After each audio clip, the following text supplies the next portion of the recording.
Let's go watch it in 2D. No, let's go watch it in 3D. But if we watch it in 3D, then is it worth the cost? I'm taking you to the Their biggest rescue mission SpongeBob's in danger! We gotta save him! have fun is coming to the big screen. That was the scariest thing I ever saw! Till I saw that. The SpongeBob movie. Search for SquarePants. Rated PG. Hello. This is Adolf, and I have with me Jacob.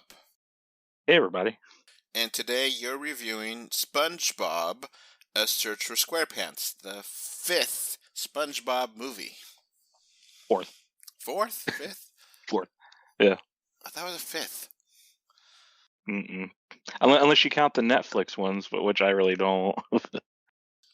All right, I'll look into this as you're doing the review. But okay, so obviously talking about the 3D aspect first. How was the 3D in this new movie? It came so close to perfection, but it was still a really good 3D experience. The depth was beautiful, and it made Bikini Bottom and the underworld come to life, but it's just missing a lot of pop outs that I was hoping it would have. And there was some on the occasion, but it was just more depth based than pop out based. But it was still a really solid 8 out of 10 3D picture experience. Okay, you're correct. This is the fourth one. I don't know. I guess maybe I was thinking there's another one popped up. Because somehow I skipped the first one. I reviewed the second one, didn't watch the third one, and didn't watch this one. So I lost count somewhere in the timeline. All right. Any specific scenes that really popped out for you that you really remember? Yeah, there's some scenes like the roller coaster climax was, they were so high up in the sky. It was just like, oh, so I'm afraid of heights. But then there's like a scene with a flying skull and a transition scene that was pretty cool, coming right at you a little bit. And scenes and the ducks whenever they discover the Dutchman's glow underneath the Krusty Krab. Those were probably some of the best 3D experiences of the movie. Okay. But it could have been stronger. It could have, yes. Okay. Well, you said to give it 8 out of 10, correct? Yes, correct. All right. I did not watch this, so I have no idea. So I picked Avatar, you picked SpongeBob, so we got both movies covered. Yes. You watched this in regular, right? You didn't watch this in IMAX or Dolby or any premium? No, I mean, there's no IMAX theater near us. There's no Dolby screens. And there was no. I don't think there's even regular IMAX screenings of this movie. It was just standard in 3D. Okay.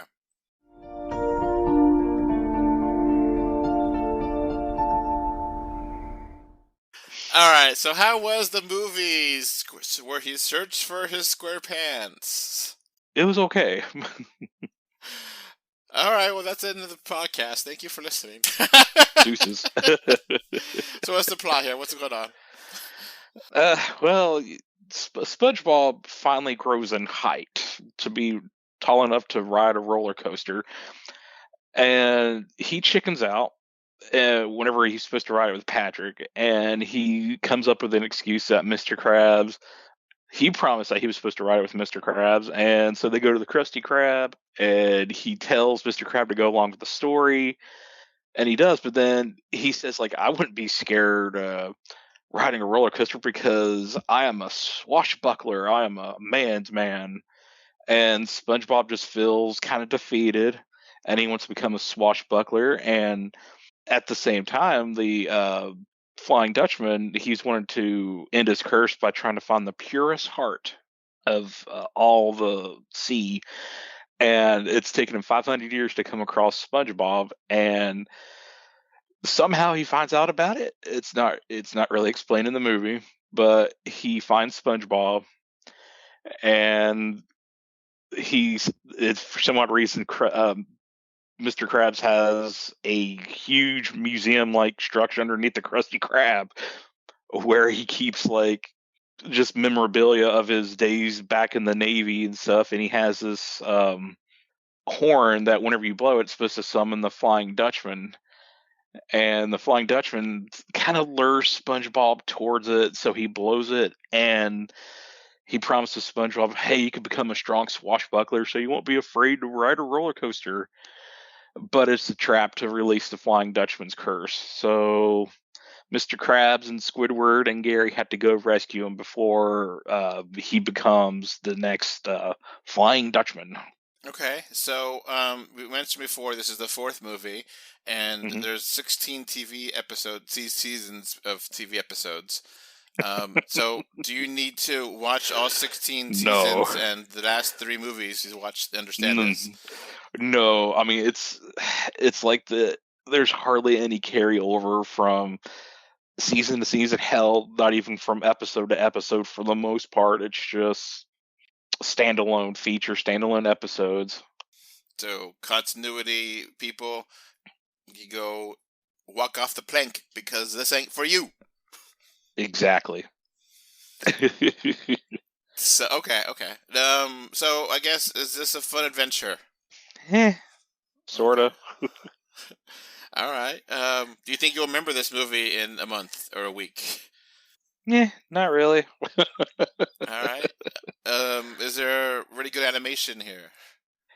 Yeah, I mean the animation's pretty solid. Like I still prefer the hand-drawn 2D animation from the previous movie and a half and 16 seasons of TV. But it actually it feels nice. It feels like the TV show if it had originally been a 3D animated thing. It has that same energy and feel, but it just lacks that certain je ne sais quoi. It's just it would have been nicer if it was hand drawn, if you know what I mean. But it's still really solid, and it keeps the spirit of the series. All right.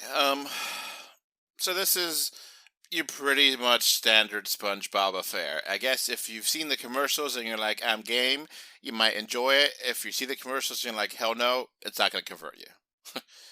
Right. I mean, this is like if you're into SpongeBob, you're probably going to watch it one way or the other, and if you're not, you're just be like, screw this movie. So, you said in your review that it resembles some of the older episodes. Yeah, like it had that certain energy, like SpongeBob and Patrick weren't complete imbeciles. It had that playful nature, and the writing was significantly better than most of probably the past 10 years of any SpongeBob episodes, practically. I mean, I haven't watched all the new seasons, but I've seen enough to know that SpongeBob's kind of went downhill a bit. So, it gives you vibes of the original 3 seasons that was made by Steven Hillenburg. Yes, yeah, I mean, it does, but I mean, it kind of feels like energy from like after the first SpongeBob movie, where like there's still some really quality episodes, but it just like past its peak, creative wise. But it's still fun, It's still classic SpongeBob. It's not as annoying as SpongeBob can be, but it was a good time. Okay. Sorry, I forgot to mention the late Steven Hillenburg because he has passed away recently. Yes, rest in peace. Rest in peace. All right. So, what score do you give the movie itself then? 6 out of 10. It's just, I mean, I liked it, but it felt really small scale, and I get it, it's SpongeBob, but it just didn't feel theatrical. Like, okay, I haven't seen the third movie, but the first 2 movies had like bigger scale, bigger scope. They filmed, I mean, most of it was animated, but they still went to like actual places and filmed scenes for the most part, and with the live action bits here, it just felt like stage work, like on a green screen with almost nobody else there, cheap sets, kind of cheap costume. It felt smaller, felt like a streaming movie versus a theatrical movie. Okay.